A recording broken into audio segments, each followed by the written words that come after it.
UP के सभी block प्रमुख अब प्रशासक बना दिए गए हैं। कई शर्तों के साथ में सरकार ने एक बड़ा आदेश जारी कर दिया है और इसके साथ ही प्रदेश की पंचायत व्यवस्था का पूरा समीकरण बदल दिया गया है। ग्राम प्रधानों और जिला पंचायत अध्यक्षों के बाद अब ब्लॉक प्रमुखों को भी प्रशासक की जिम्मेदारी सौंप दी गई है, लेकिन कई अहम शर्तों के साथ में। आखिर अब उत्तर प्रदेश के सभी 826 ब्लॉक प्रमुख कैसे काम करेंगे और उन्हें कौन कौन से अधिकार मिलेंगे और किन फैसलों पर रोक रहेगी, पूरी खबर विस्तार से समझ लीजिए।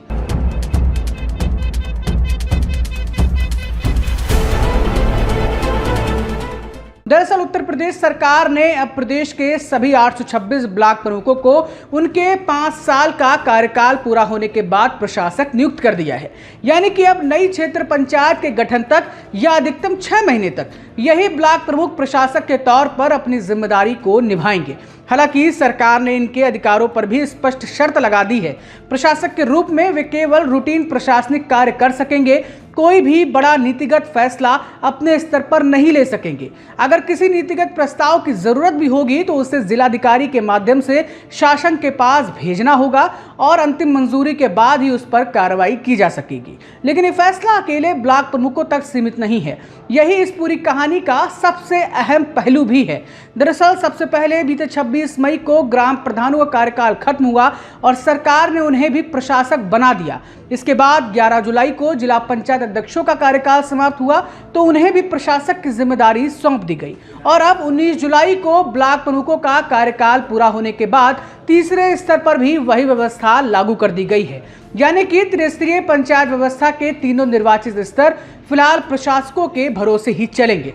लेकिन आखिर ऐसा क्यों हो रहा है? पंचायत चुनाव समय पर क्यों नहीं कराए जा सके हैं?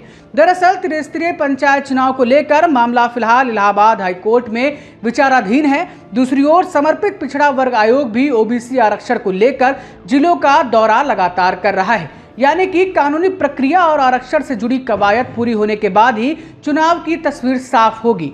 राजनीतिक गलियारों में चर्चा यह भी है कि पंचायत चुनाव अब 2027 के विधानसभा चुनाव के बाद ही कराए जाने हैं।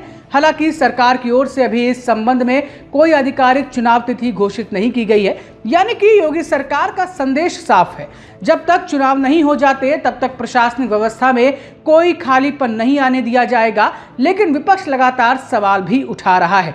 क्या पंचायत चुनावों में हो रही देरी सिर्फ कानून वजह है या इसके पीछे राजनीतिक रणनीति भी शामिल है?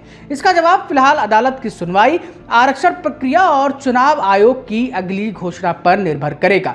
अब सवाल आपसे है, क्या आपको लगता है कि पंचायत चुनावों में हो रही देरी पूरी तरह कानूनी प्रक्रिया की वजह से है या फिर इसके पीछे कोई राजनीतिक रणनीति भी हो सकती है? अपनी राय हमें कमेंट बॉक्स में दीजिए और इस वीडियो को ज्यादा से ज्यादा शेयर करिए। तमाम खबरों के लिए देखते रहिए अनादि टीवी यूपी। मैं था आपके साथ स्पर्श सिन्हा। शुक्रिया।